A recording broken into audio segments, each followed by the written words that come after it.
The PWC Network. What the world is watching and listening to.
Hello everyone and welcome to the PWC Final Battle Review Show.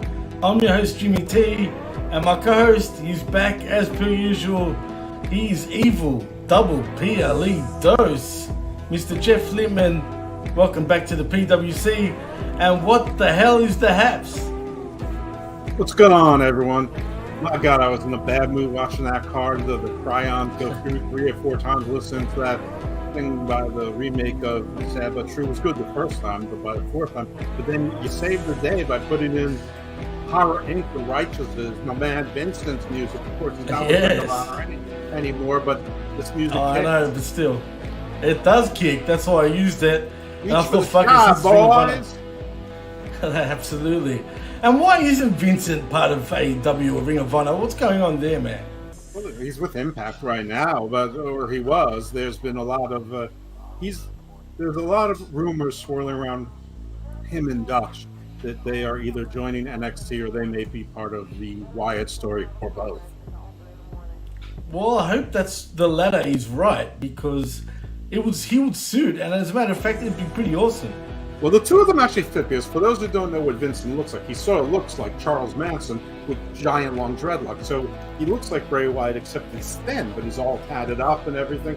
He sort of looks like if Mark Briscoe had long dreadlocks, long dreads, and a longer beard. Yeah, so he could look like one version of Bray, whereas Dutch is enormous. The man must be 6'5". He's probably close to 400 pounds. He makes Brody King look not small, but not gigantic. And so he could easily be like the bigger than life version, the huskus of pig type, the fiend in carnate, whatever. But I don't know. I'm color me intrigued, but neither of them were on Final Battle. So.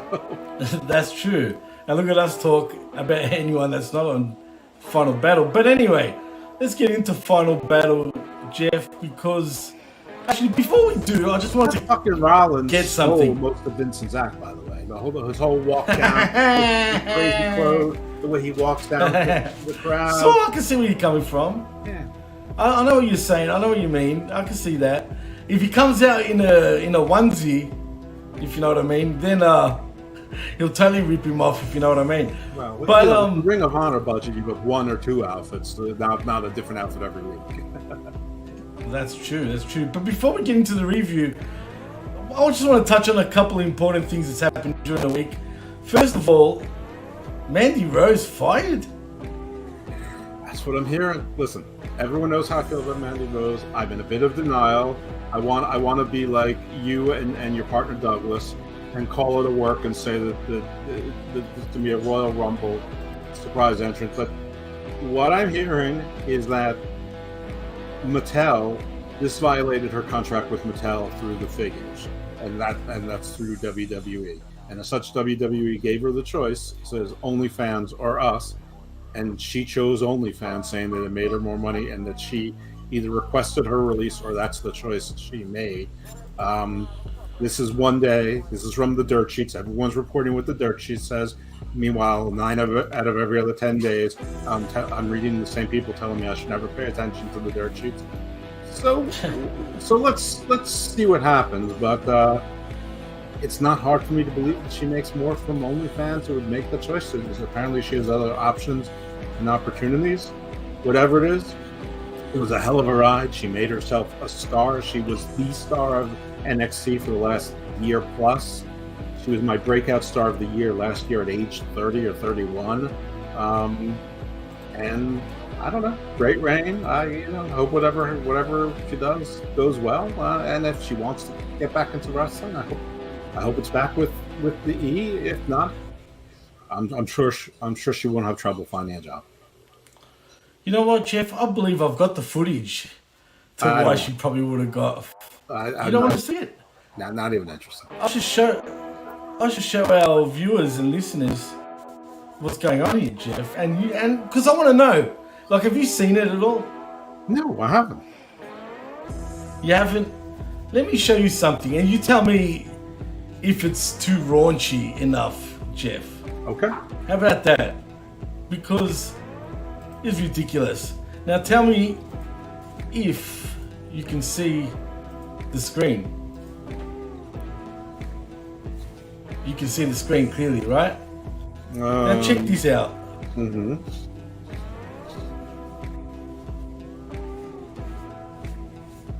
I don't know. I mean, Wait, it gets better. It gets better. uh-huh. Like seriously. Okay, She's yeah. been doing this for a while now. Okay, well, listen, you know, sometimes there's a leak, but I mean, I think she knew what she was doing. Look, listen, I don't know what her deal is, and I don't know what the contract is, and whatever it is, but yeah, I think this is raunchier than, you know, bikini shots.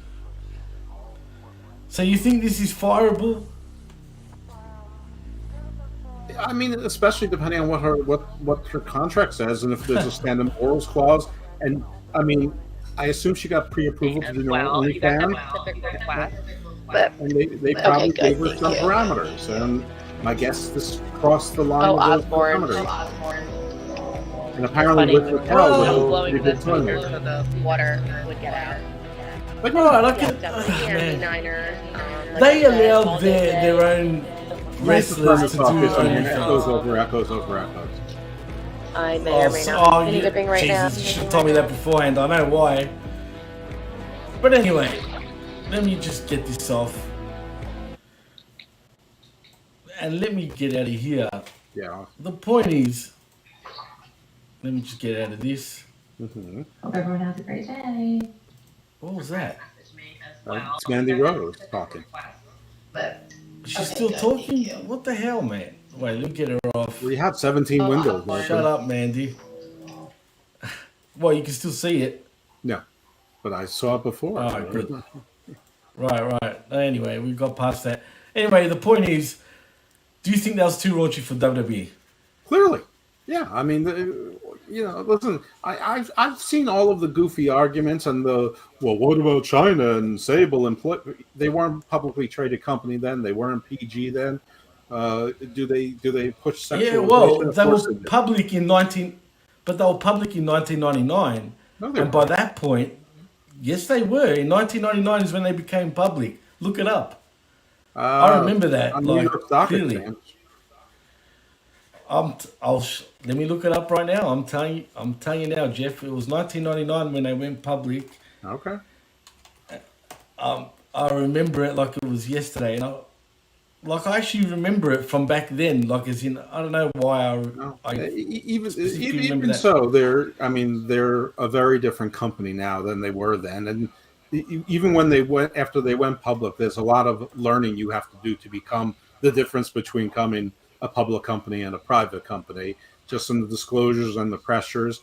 And they have much bigger TV contracts with a lot of different players now, and it's just the world has changed. The world has changed, and so what happened 20 years ago, you know, or even 10 years ago, in some cases 3 years ago, doesn't apply now. I mean, notably, there's new management now as well. So, but that's true too. Again, the information I got is that Mattel was actually the linchpin here. That they were Mattel, who makes a lot of the toys and merchandise for WWE. This actually was violative of their contract with the talent via WWE.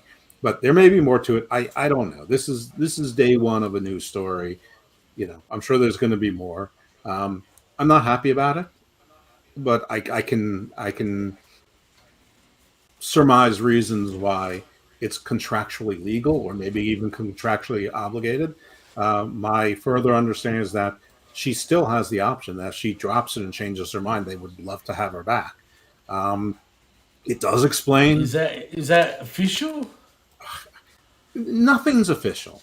We're all getting it from different sources, which none of them are more official than any other. I didn't see anything from WWE.com announcing her release. I haven't, so nothing's official. I'm just going to tell you from the source that's that actually I find, true. Yeah, just the source that I find most reliable is reporting that she's welcome back if she changes her mind and drops this. I don't know how long that offer is for. I assume that because that offer is still good, that whether she's on an NXT or WWE contract, I'm not sure, but there's a 30 to 90-day non-compete clause. So those of you who think she's going to be Soraya's mystery partner, abandon that hope right away. That's one rumor you can kill no matter what the underlying story is. I don't know. What can I tell you? It's a sad day in wrestling. Toxic Attraction went from a great act to a tag team, which, quite frankly, they're not so great. They're good enough, but their finisher stinks. They're okay. She was the glue. She was the Ric Flair that made the others look interesting. That's true. Facebook user says, as a Christian, she's going to hell. Also, Facebook user says, 99 went public, see? And from 98 to 07, WWE had a relationship with Playboy because that was artistic. Fine. And fuck Mattel. Hasbro all day. Okay. Well, there's a lot there was some good information there. Well, there you go, Jeff. 1999, just quietly.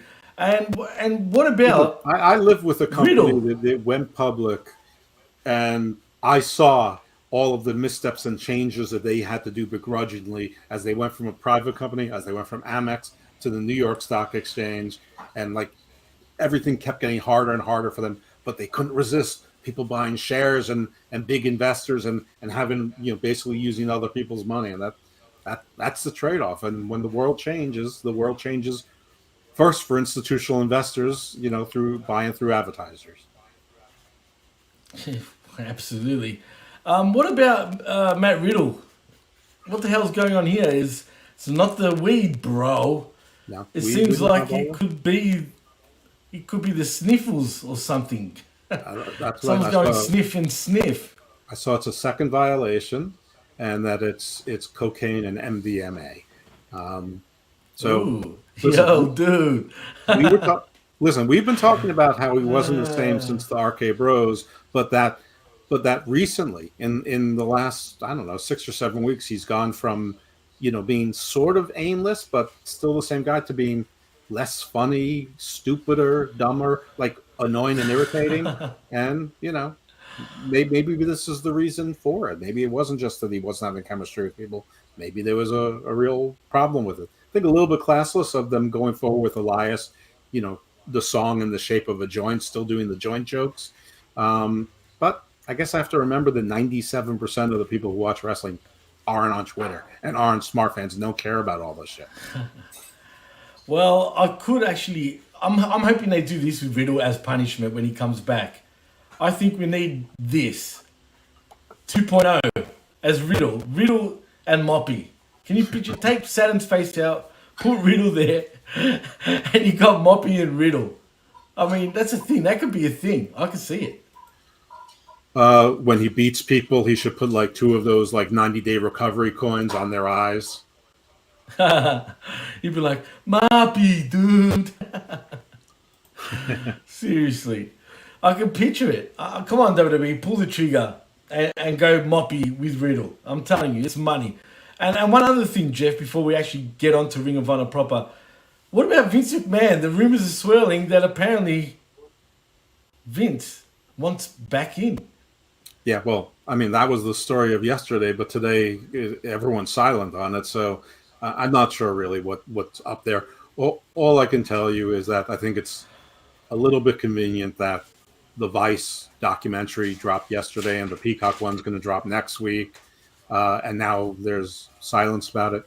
I never dismiss what the hubris 1% class think they can get away with. The quote he said, what rings to my lawyer's ears, is when he said, I got bad advice and listened to the wrong people. Because that's what you say when you're trying to undo a contract, that it was undue duress or coercion. And don't be surprised if this goes forward, and that's a big if, because if this goes forward, it's going to be messy, and it's going to tank the stock price, and that's his wealth, and that's his legacy, and he doesn't want either of those things being tanked. But one of the people thrown under the bus might be Jerry McDevitt, because he can't represent either of them. It's a giant conflict. He's represented Vince and WWE together and independently before, so he can't pick a side here.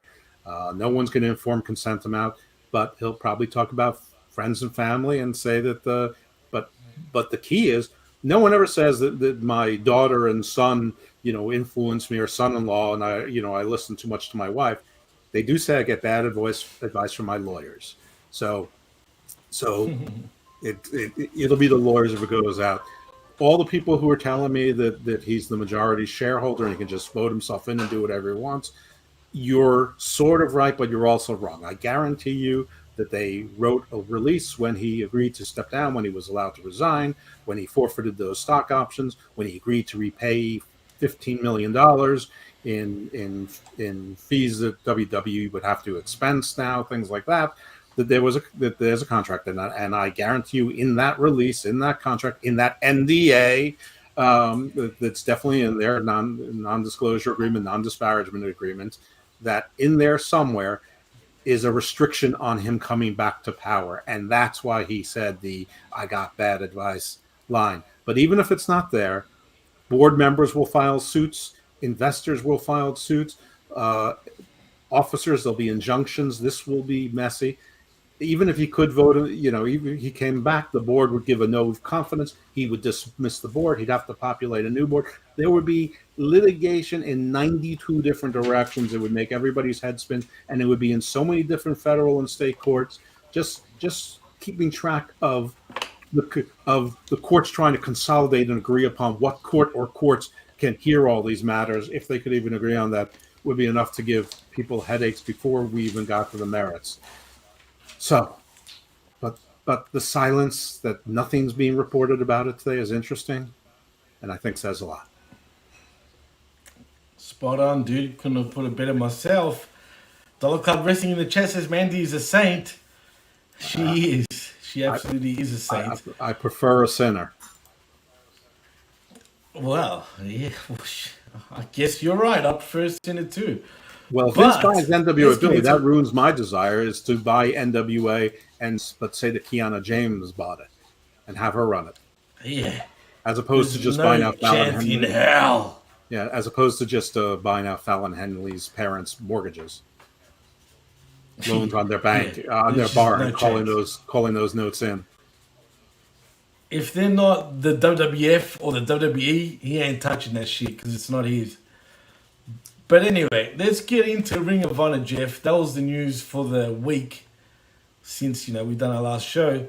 What about the news of the week for Ring of Honor? First. Oh, their TV that's totally not TV. Their Honor Club that totally is worse than what Honor Club was 2 years ago.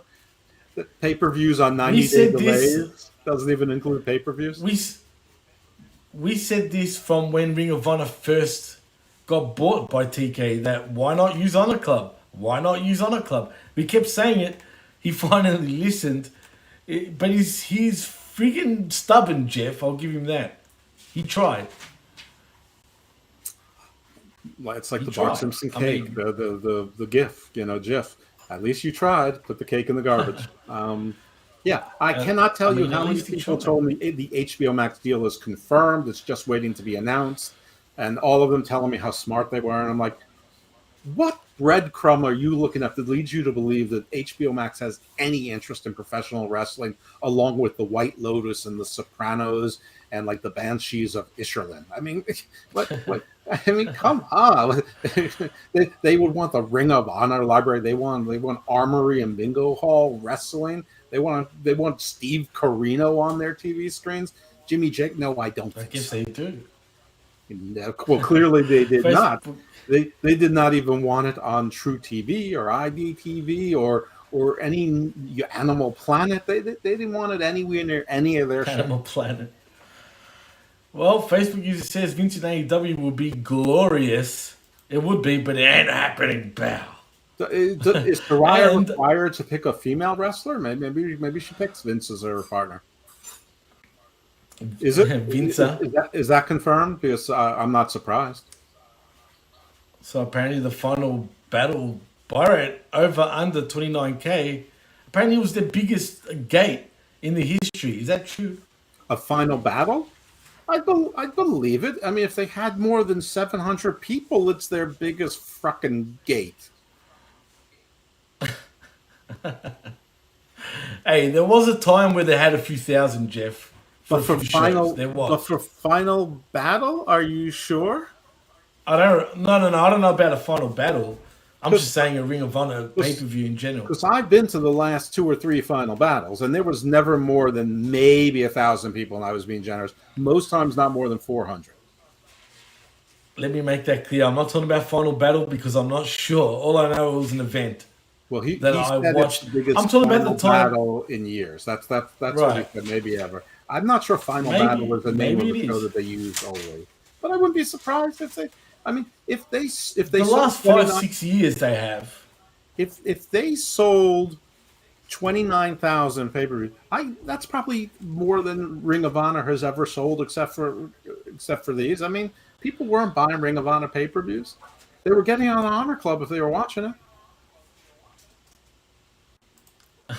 Apparently, they had 1K plus tickets unsold in Texas. Thank you, Facebook user. Yeah, they had about 23 or 2,500 tickets sold. That's it. I mean, not. It was like a Dynamite episode. I mean, yeah, probably a lot less. I mean, there was a few people for a Ring of Honor show. It just feels too much. I'll say one thing: Riccoboni this time was so much better on commentary, man. I don't know if he's been hearing what we've been saying. He's usually very laid back, sort of too laid back for my liking a lot of the times. But I felt on this paper, even Caprice Coleman, I felt this was the best I've ever heard them both on any Ring of Honor show in the history of Ring of Honor. Well, this is their comfort with each other, calling Ring of Honor matches, not with Excalibur and Taz and Tony Schiavone and all of those folks.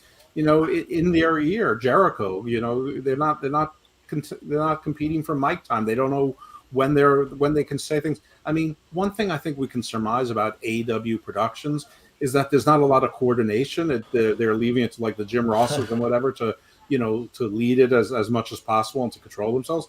And so when Riccoboni and Caprice Coleman come in, they're probably not given much direction, and it's probably a bit of a mess. So it's just the two of them. They've worked together a million times. They both love Ring of Honor. But even so, I mean, I was listening to it, and compared to what I'm used to in commentary, I mean, it really felt like I was watching golf or tennis compared to wrestling. Oh, no, you're right. Don't get me wrong. They're nowhere near on the level of everyone else. Listen, but guys, as far as I don't want to think I'm big time in all of you, but I have a bunch of texts here from Big Ray Hernandez, so I'm gonna respond to him while you're talking. Okay, no worries, Jeff. I don't know if I should. He's a big time guy. Cool. He is big time. He's Big Ray Hernandez. Mm-hmm. He's the big fella himself. One of the founding fathers of HMG. Just quietly. What up, Big Ray? What's the haps? When are you going to jump on? But anyway, let's move on to the first pre-show matchup. It is Jeff Cobb versus Mascara Dorada. What can I say? Jeff Cobb just basically runs the roads for a pop-up tour of the islands and a swinging slam to win. 1, 2, 3. Game over.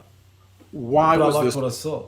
Why was this match on? Neither one of these guys is in AEW or Ring of Honor. Neither one. I mean, yeah, New Japan. Let's start something nice. Let's start something nice, including 0 Hour, where Tony added 5 matches or some shit to that. This card still went only 3.5 hours. So thank you. That's terrific. So let me say something nice about that. I'm not sure any of the matches were terrible. Just a whole lot of them felt unimportant and unnecessary. And this is one of them. I mean, I like seeing Jeff Cobb. I mean, I know that Tony likes to put paydays out there and or appearance fees and maintain good relations with lots of people. Was this Mascara? Was that Grand Metalik? I think it is. Yeah, I'm pretty sure it is, and it looked like him. The way he was moving. Yeah, I'm 100% certain because the last time he was on AEW television, he looked the same. No, I'm 100% Graham Metalik, and his new name was on this card. I just wasn't sure if it was this match. But yeah. Anyway, Jeff Cobb won, like you said.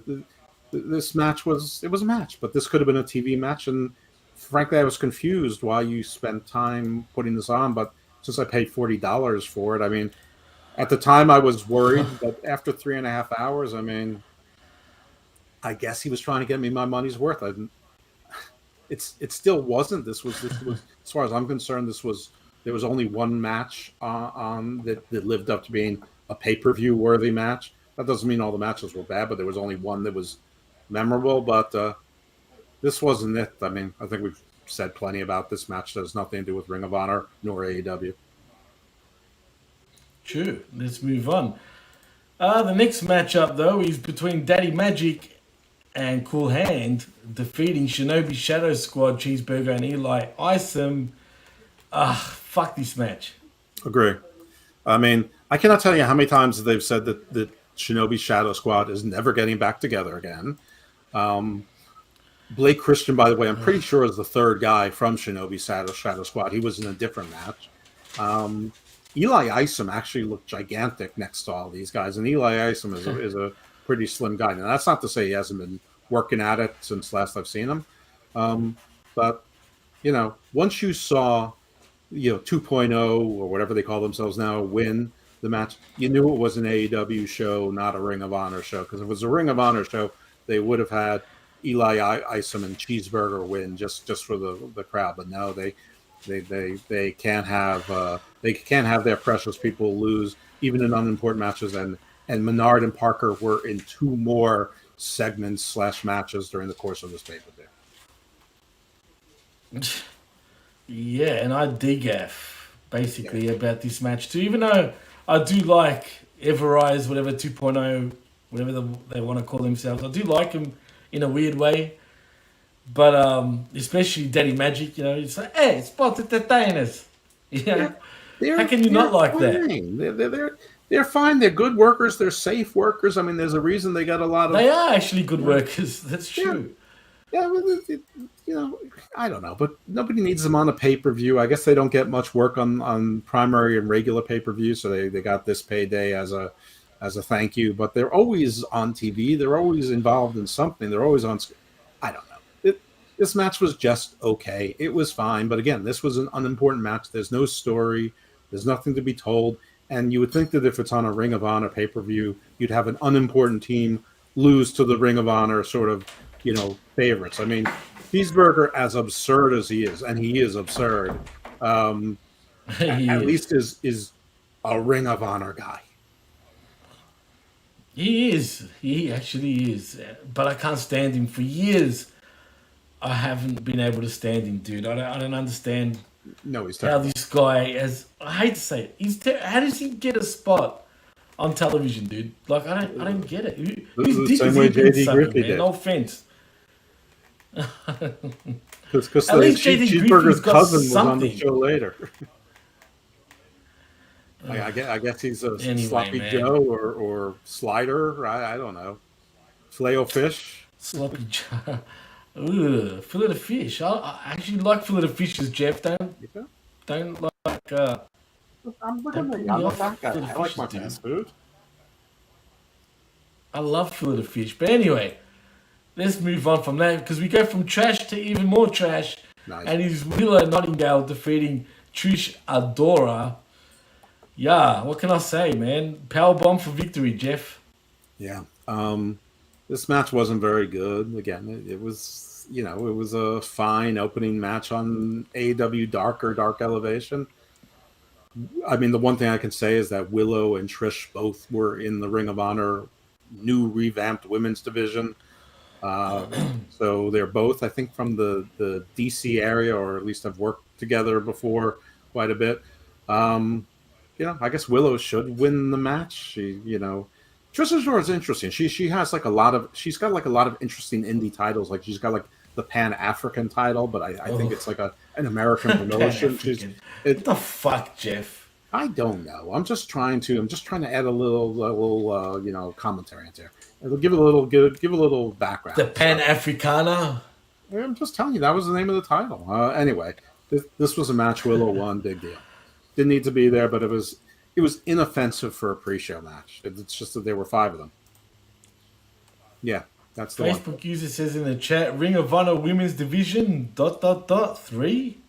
See, I don't know if he's talking about when they were like literally 3 women.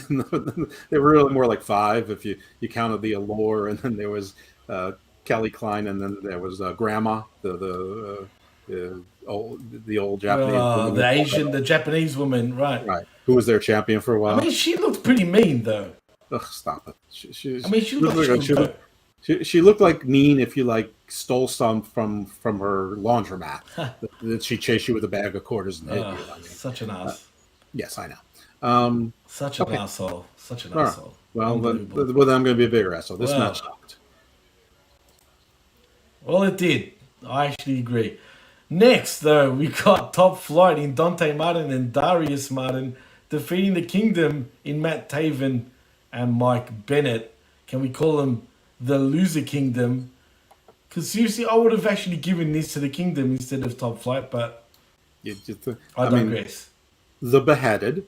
I guess this answers the question: Are the Kingdom and Maria Kanellis actually on AEW All Elite contracts, or are they on appearance? Clearly, they're on appearance contracts. This match wasn't. Well, terrible. they never got the All Elite treatment, right?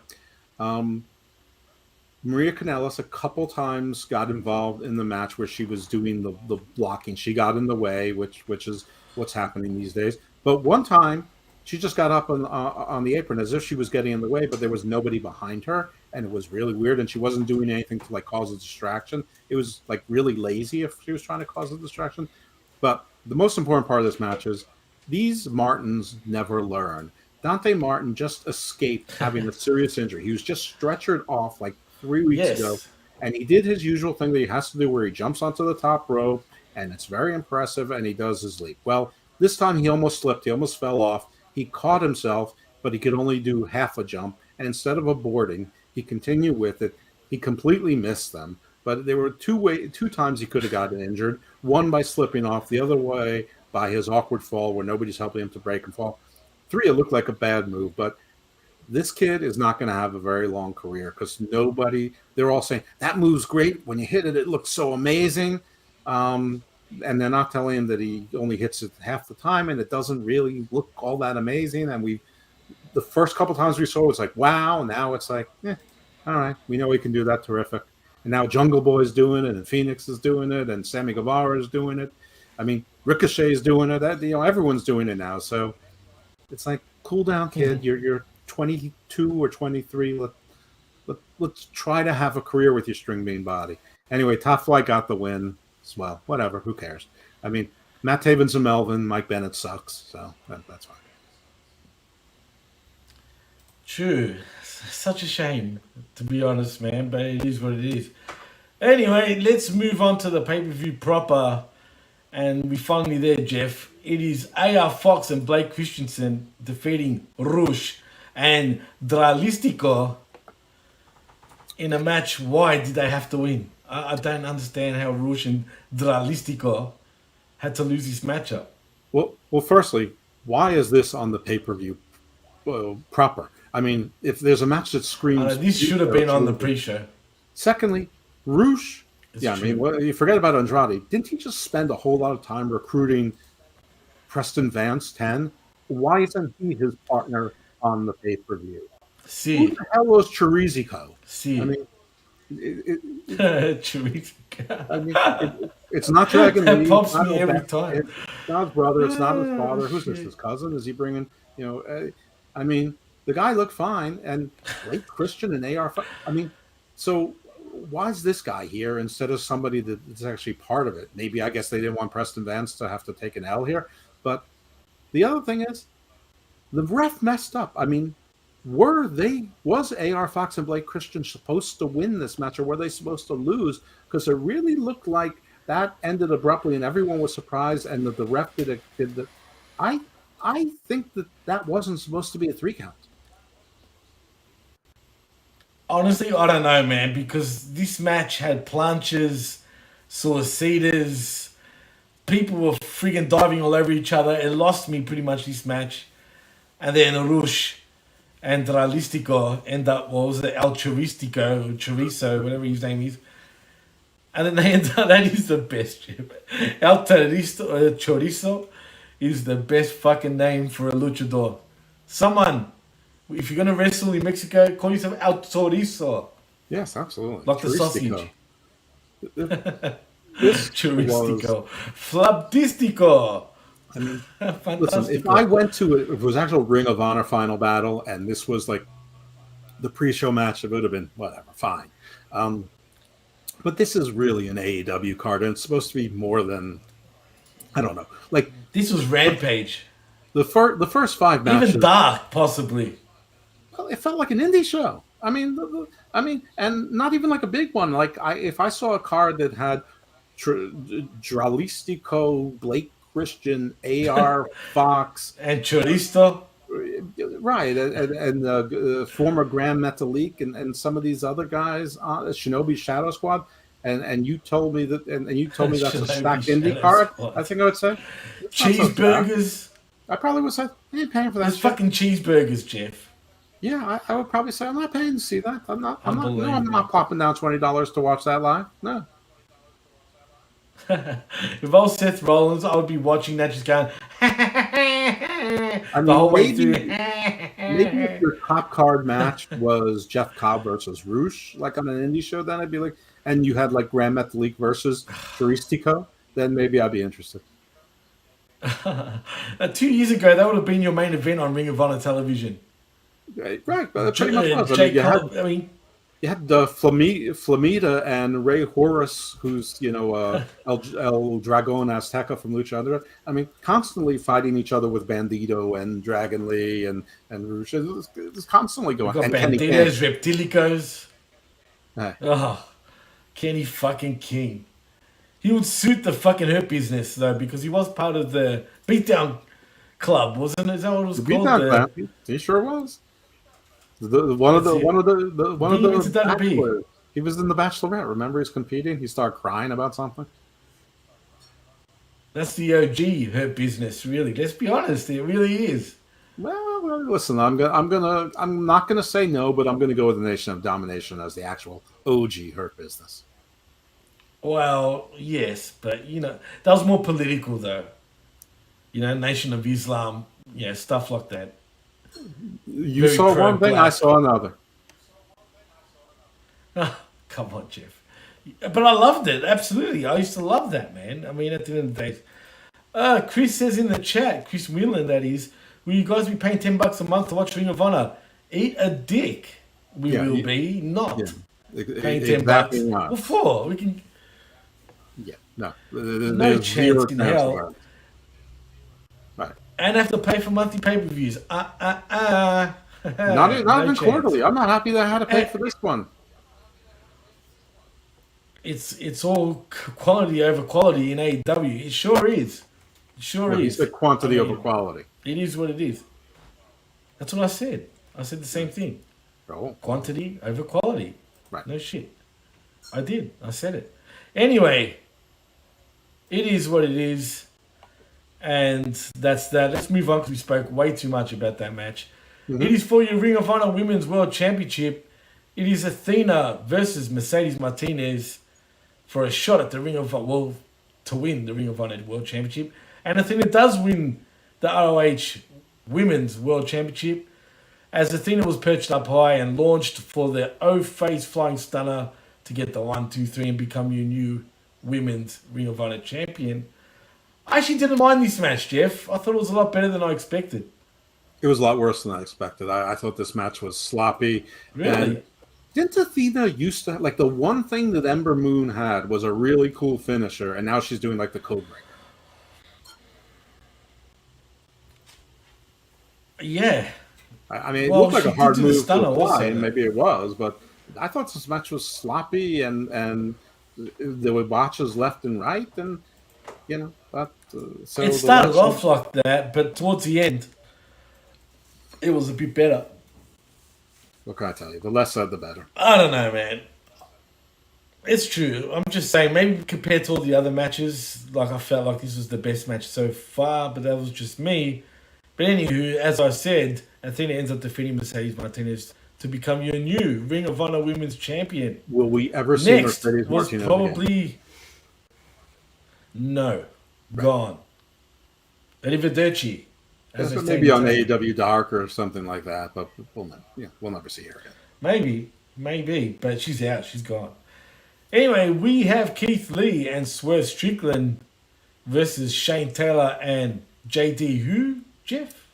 Filet-O-Fish. JD Griffey is the guy's name. I guess he must be an MMA fighter because that's clearly what his outfit was like, and that's the only excuse for putting him in the ring. This was the least intimidating person I've ever seen that's not named Cheeseburger.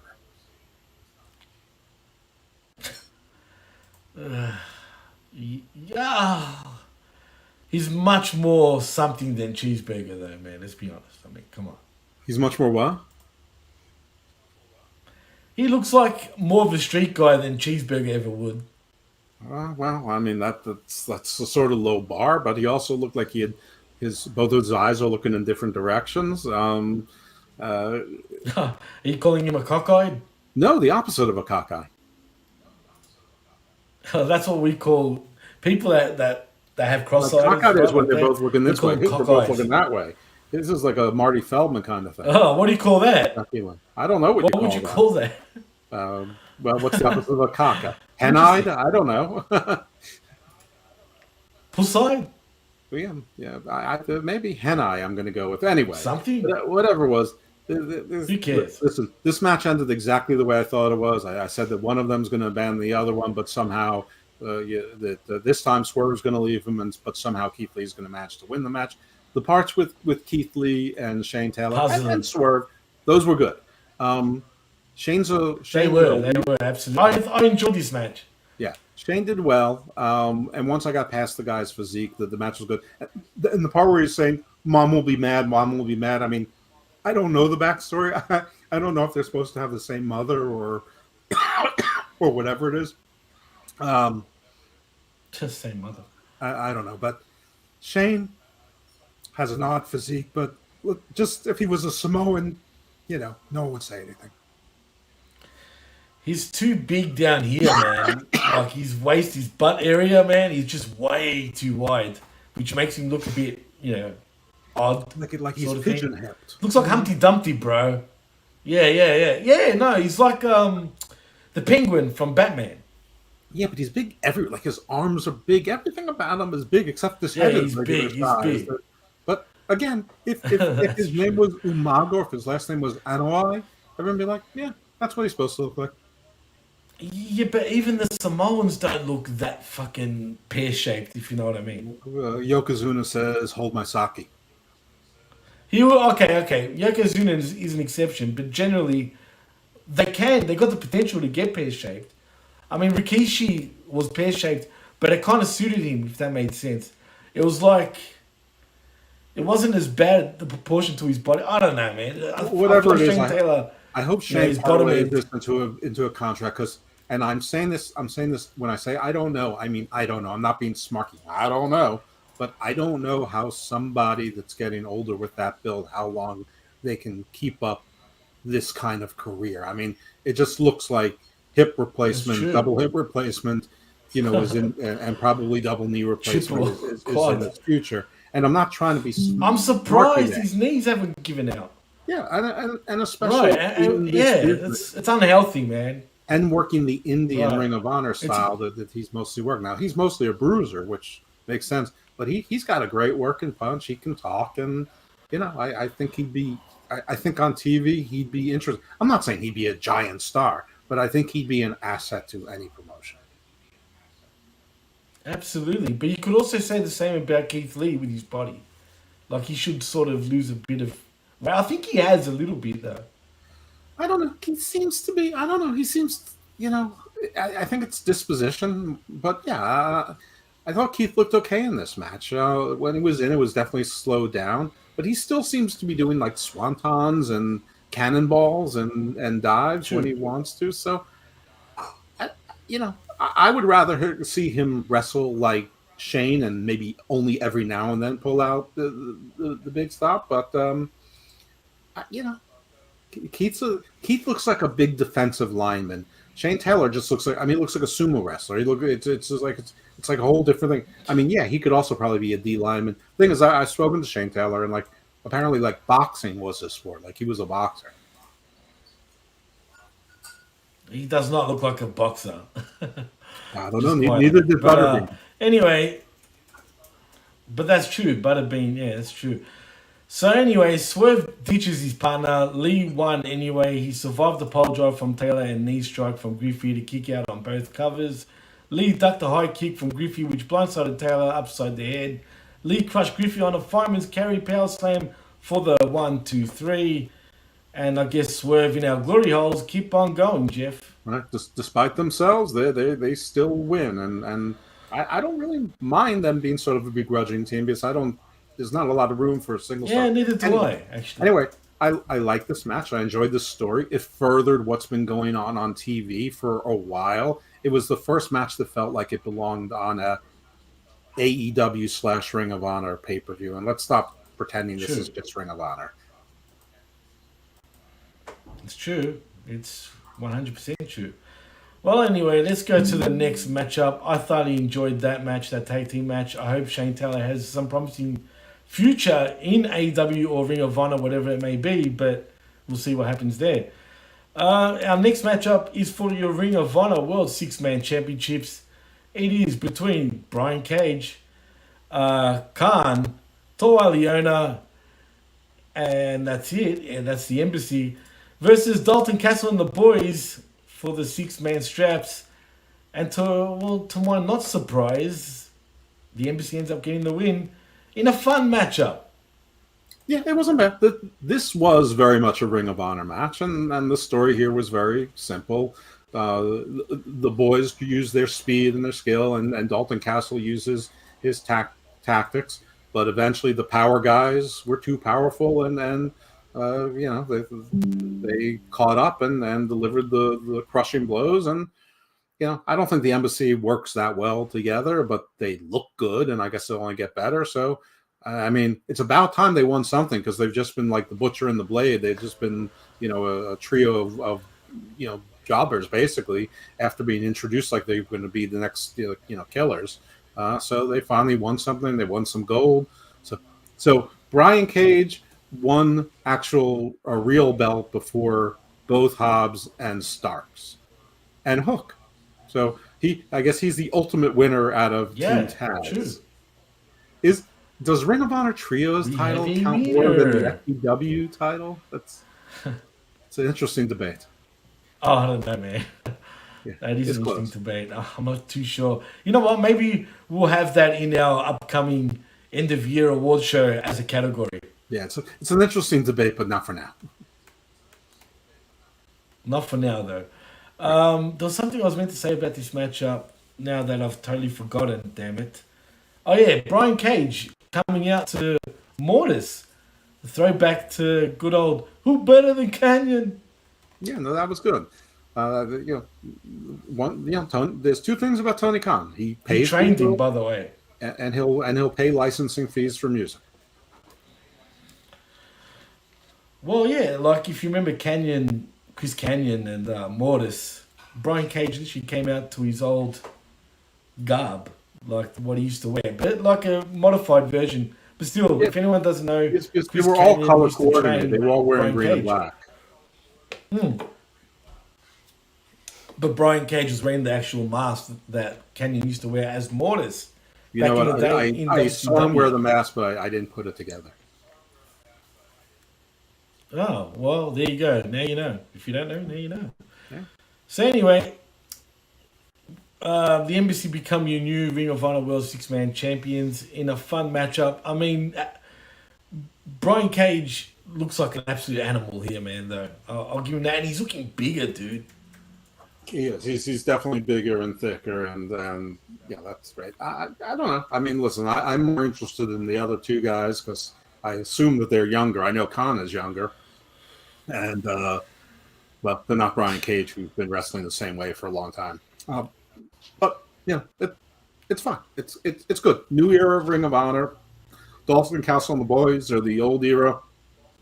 I don't know that they're going away or not. Dalton Castle is always a fun act, but to take them seriously as champions, it's hard. It's true. You're right. Anyway, speaking of young, though, we've got our next matchup, Jeff. It is for your Ring of Honor Pure Championship between Wheeler Yuta and Daniel Garcia, your champion.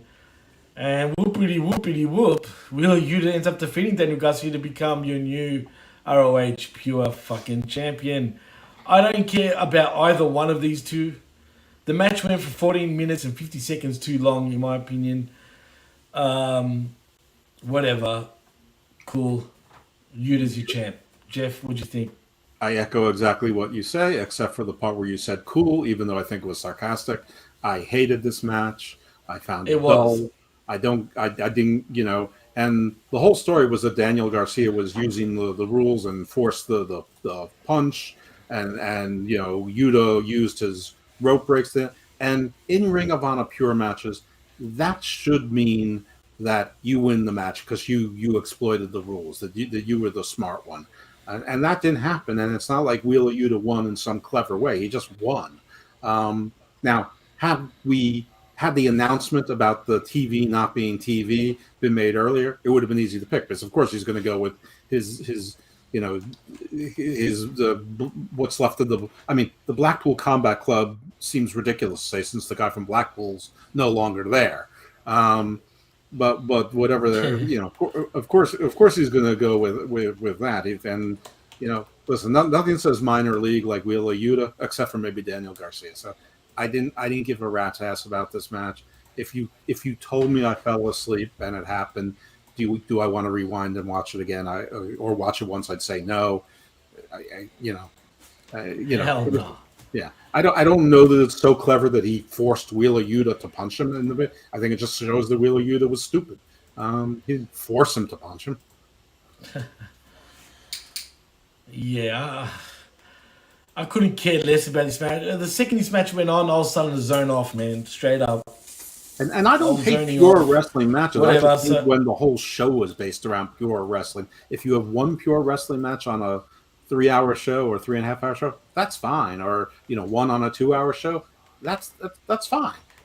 The problem with the Ring of Honor is they would have 4 pure matches on a 1-hour show, and it'd be like, come on. Yeah, it's true, man. It is what it is. But yeah, I was glad to get past this match, I won't lie. But yeah, Wheeler Yuta's your new RoH fucking pure champion. Are we going to keep him here at least in Ring of Honor now, or is he going to still be all over fucking our screens like tonight on Dynamite? I'm sure he's going to be on a little bit until they actually finally explode the BCC, which is coming soon. But if I had one wish, it would be that Wheeler Yuta is relegated to Ring of Honor and I never have to see him again. That'd be awesome. I agree, 100%. Anyway, Jeff, let's move on. Yuta is your new pure champion. But next, Mish calls him Wheeler Uterus. I've heard people call him Wheeler Useless. Jeez. He should be Wheeler Uterus, as a matter of fact. But next, it is for your Ring of Honor World Tag Team Championships. It is FTR versus the Briscoes in a double dog collar match for the Ring of Honor Tag Team World Championships. Oh, man. Look, I'm not going to lie. I loved this match. Don't get me wrong. But was it... How do I put this without sounding like an idiot? Was it overkill? Was this match just way overkill? If you get where I'm coming from. And I've never seen... I don't remember ever seeing a referee get bladed so much that he's dripping blood that they need to have another referee come in. I don't know if that was was done over, if that was a part of the story. But I'll say this: this match, if you didn't think it was spectacular, there's no denying it was a spectacle. And this match almost made this worth $40. Now, no one match ever does that. But this match was terrific, and you should go out of your way to see it unless you're squeamish. And if you're squeamish and bloodburst, don't see it because this was very much R-rated. This had as much blood as Halloween Kills had in it. But it was a spectacular match, and the Briscoes won, which we were in the minority of predicting. I just figured they'd give one bone to Ring of Honor, if nothing else, and why sign the Briscoes if they're not going to give them titles? We said it. We both said the Briscoes were going to win this match. I said we were in the minority. Sorry, continue. Yeah, right, exactly. And FTR's losing ways continue. And the only thing that sullied this is in the end, the stupid Gun Club came out and beat down the FTR, and just dumb. We didn't need this here. Why did we get that, man? I don't get it. It just doesn't make sense to me. But yeah, to be clear, I thought this them match boys. was spectacular. It was spectacular. It was a little bit of excess, shall I say? A little bit too much. But as per usual, a million near finishes. We had everything. I mean, it was brutal. What can I say? We had everything this match. FTR ended up losing the matchup, and the Briscoe brothers are your new Ring of Honor Tag Team Champions, I believe, for the 13th time, Jeff. Yeah, it's something like the 13th or 15th, whatever it is. I'm sure it's a record. Unbelievable. 13 fucking times.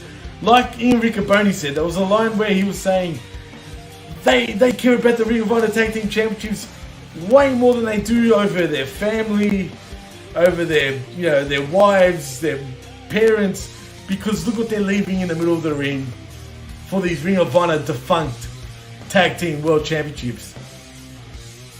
True. I don't know. I don't know what else to say. I mean, this was a great match, but it was so good, it sort of overshadowed the rest of the card going forward. This probably should have been the main event.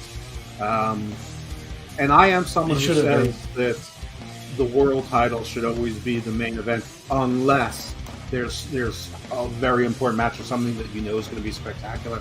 And they knew this was going to be spectacular.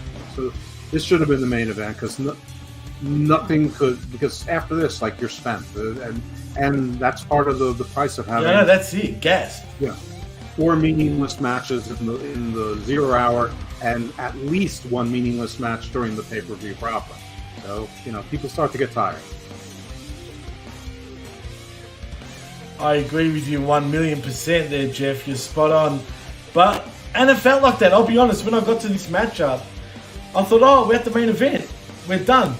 I kid you not, by the end of the match, I was like, oh yes, we're done, we're finished. And then to my horror, I heard the commentator say, well, we've still got 2 more matches to come. And I'm like, what? And then I remembered, it's Joe's match and the Jericho match with Cesaro, whatever, Costagnoli. And we'll get into that. But anyway, them boys are your new 13th-time Ring of Honor World Tag Team Champions. Where do we go from here with the Briscoes? I don't even know. But I'm excited, but I want to see them, I won't lie, in AEW. Well, where do you go with where do you go, not with the Briscoes, where do you go with FTR? You're not seeing the Briscoes in AEW. I mean, that's been made very clear.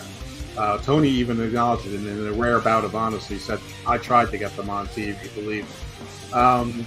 But FTR has now lost to the Acclaim. They've now lost their Ring of Honor Championship.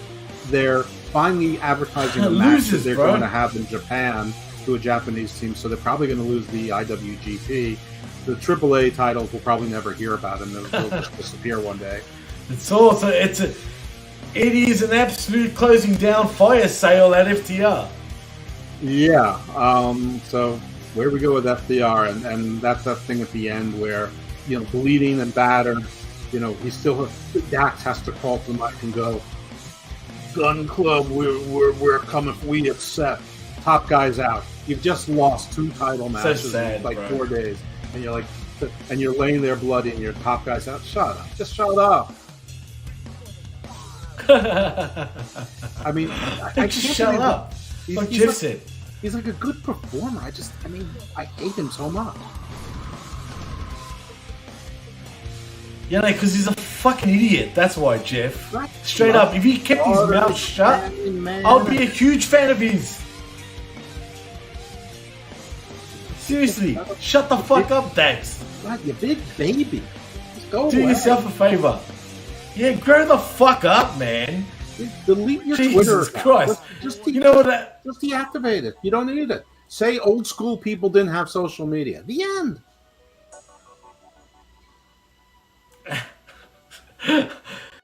100% spot fucking on, Jeff. It's facts are facts. Alright? This motherfucker needs to be a man. Straight up. Mm-hmm. I mean, seriously. Here's a man. You need to grow the fuck up. Man. Shut the fuck up. They're men. They're them They don't boys. learn on social They're media. men. Not these. Unbelievable. That we had to say it, Jeff. That's the truth. It is what it is. And you know what? If I was fucking Cash Wheeler, I'd be like, fuck this guy. I'd so turn on him by this point. Call him the biggest loser because he's gone soft. Yeah.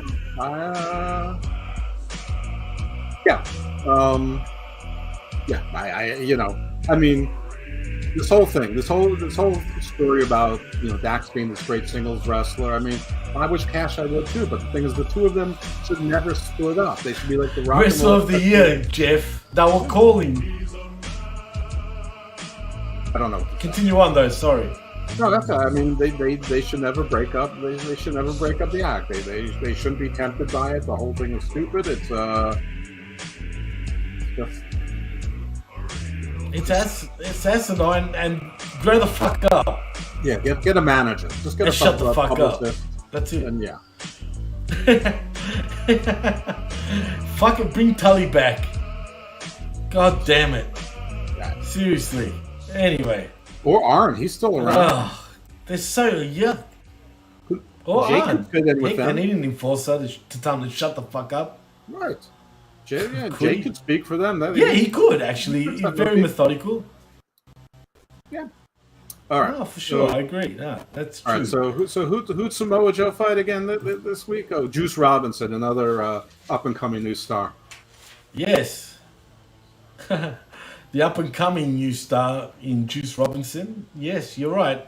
It was for your Ring of Honor World Television Championship. Let's just say Joe ends up winning via Muscle Buster and sealed the deal, Jeff. This was not a bad match. It's just the whole thing with Juice Robinson didn't make sense. It's anticlimactic. Right. His only history with Ring of Honor is coming to Ring of Honor to form a new faction to try to replace the Bullet Club. And they all got hurt like night one. And But he said... he still is Bullet Club. I know, but they were lifeblood then. It was him, Mark Haskins, David Finley, Tennille Dashwood, and Bandito. That was their group. And Tennille got hurt right away. Finley got hurt right away. And Haskins was always hurt. And basically after one taping, which was 2 months of TV on Ring of Honor, Juice Robinson went back to Japan and he told New Japan, never send me to Ring of Honor again. Anyway, the match was fine. Samoa Joe won, which we called good. Samoa Joe, I think, has been killing it lately. I like what he's been doing, and I like this match. It nothing could live up to match. So I would call this the third best match because I thought the Swerve in Our Glory Shane Taylor thing was. I'm just pretending that there was a different body there other than JD Griffey. But those were the three top matches of the night, and I'm including in that what's coming up next, the main event, mostly for the ending, which I'm sure we're going to have plenty of fun with. Absolutely, and let's move on because. By the way, for those of you who are watching us instead of Dynamite, yes. Death Triangle won their match against the Elite, so they are now up 3-1. Because Nick Jackson wouldn't let them, or Matt Jackson. So one more victory and they're done. Right. No, it's still out of 4. What? But yeah, but because there would be no drama to the story where the Death Triangle was up 3-0 and they came back up to win 4. But anyway. Okay, so the Elite now are going to go 3-0 basically next. I don't know. They're teasing like one of the Jacksons got into. That's what's going to happen, surely. I mean, that's what should have happened if they want to do it at all. Probably, yeah. Well, I guess if they go 3-0 versus That's 4, exactly what's going to happen. But I remember that Yankees Red Sox year where the Yankees went up 3-0, then the Red Sox won 4 in a row. just don't like predictability. This is too predictable. I hope Nick they swerve Jackson's me, but getting at the same time, it doesn't make assisted sense if out they by, do. Don Callis and Michael Nakazawa. Hold on, wait. Does this look like a work or is it a Of course shoot? it'll work. If it was real there, they would at least have medical there. I'm not watching it, so I don't know. That's why I'm asking you. Yeah, no, So obviously it's a work. I But don't anyway. have found on, obviously. MJF's cutting a promo now. Anyway. Well, that would have been appropriate. But anyway, let's move on to the main event. Well, there was one more thing I think I missed. Oh, no, it doesn't matter. Anyway, it is your main event. It is for your Ring of Honor World Championship. It is between Claudio Castagnoli and Chris Jericho, your champion. And this match, it was good. I'm just so sick of Castagnoli, man. I'm bored every time I see him. He's great in the ring. And sure, that finish was great too. I mean, I love the 30. I love how the fans kept saying Ocho every time there was a name. Then they were confused when they were saying 18 or 28 in the count. Agree I that. don't know if you I'm caught tired that. of But anyway, Claudio. no less. Yeah. Agree that Claudio I'm was so boring. bored of this guy, dude. Another one. He's boring, dude. Yeah. He's been Had we exposed known in about the AEW, TV, man, for the, sure, we would for have the known boring that Jericho- motherfucker that Vince said. We would know that Jericho would've was retained. winning it. But I did not. I like the Jericho. I'm the greatest Ring of Honor champion of all time. I'm the Ocho. This was working. But you have a title for 3.5, 4 months. No, you're It not. was. I mean, he should have held it for a long time. And I did not like the finish. Everyone. So like, I remember when I went to Disney World and I got on that teacup ride and I tapped out. Or I remember when I went to Universal and I went on those spinning things and I tapped out, but they awarded the victory to my 4-year-old. I mean, no, this is not. That is not. That's not a submission. And just because it's never been done before doesn't mean it's interesting. It's never been done before because it's stupid. And it was stupid and it was dumb and abrupt and it didn't make any sense and it was weird. I admire that Claudio spun him around 20 or 30 times. I mean, I know it was like over 25. It was 32 times, I believe, or 33. Yeah, it was. It was. That's You know what? Jericho looked good in this match, though. Yeah. I felt that roll-up, that reversal that Jericho did from the swing was fucking nice, dude. For a guy his age to pull that off, I was actually quite impressed. From the swing he tapped out. No, the first attempt of the swing before that. Yeah, You must have missed it. Jericho's pretty good. I mean, he got himself into good shape for I don't know what's going on with his chest. I mean, I do, but it looks weird. But yeah, I think Jericho should have stayed the Ring of Honor champion regardless of TV or not TV because it was interesting and you could still put on Dynamite at least. Not too much Ring of Honor, but the World Champion is fine. Just so that people watch it because ain't nobody watching Honor Club anyway. I thought it was a stupid ending. I know some people like it. I don't know if they're just pretending to like it or if they really like it. Whatever. Same answer to Wheeler. I don't want Claudio forever banished to Ring of Honor, but I'd be fine with only seeing him on AEW TV once a month. Fair call. Well, anyway, Jeff, as I was saying, Jericho loses, to Claudio Castagnoli, who becomes your new Ring of Honor World Champion, and via 33 swings, which was funny. I liked that finish, but I couldn't care less, unfortunately, about Claudio Castagnoli. Great worker, great wrestler, sure. Great guy even. Boring as shit, though. Straight up. It is what it is. I'm sorry, everybody. It is what it is. Anyway, Jeff, let's take it home, dude. Tell them where they can find you. On Twitter, IcarusFellMD. You can often find me on the PWC here with our friend Jimmy T. I was on Next Level on the Hami Media Group today, and so obviously some of our other shows cross-pollinate with the Hami Media Group, including live our review shows and of course Uncaged on channel Attitude. Hammerlock Hangover is my non-Jimmy T joint when I'm not a guest, which is with Big Daddy Cool Steve Pena, and Garden of Doom and Garden Views are my non-wrestling shows. Garden of Doom is things to go bump in the night, theosophy, mythology, some pop culture in there. Just, anything that makes me curious, whether it's history, alternative history, geopolitics, something that's scary, vampires, you name it, it's on there. Again, Garden Views is sort of like a cousin show. It's more topical, more legal, more policy-based, but still fun and interesting and stuff that I hope is useful to people everywhere. So check that shit out and enjoy. But that's where you can find me, and that's it for me. All I gotta say is stay evil, my friends. Stay evil indeed. And just quietly, Jeff, I don't know if you caught it on Monday night, but did you see the channelattitude.com sign on Raw? I did not, because I did not watch Raw on Monday night. I watched it Tuesday morning, and it was so bad, I think maybe I spent 30 minutes watching the whole thing. And it was still bad. That bad, huh? I haven't watched it yet, but I will. Well, I'll find out when I catch it. But anyway, if you want to follow me, you can on Twitter at PWC Network and also at DJ Massfix.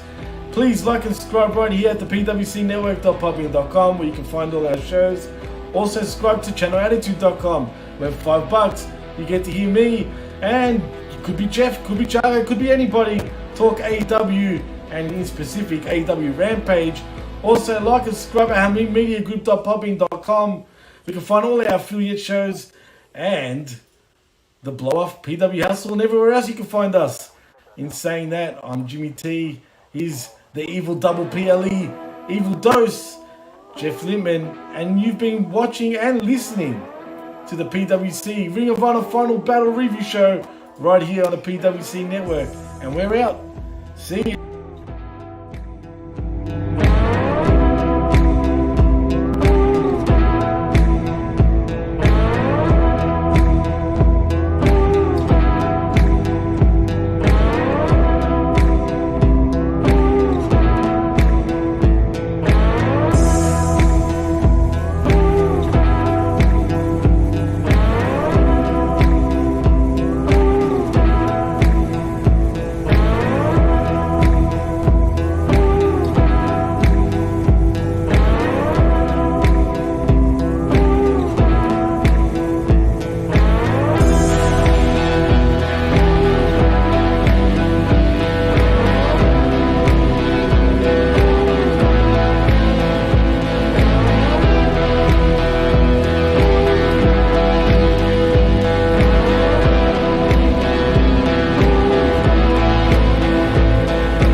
The PWC Network.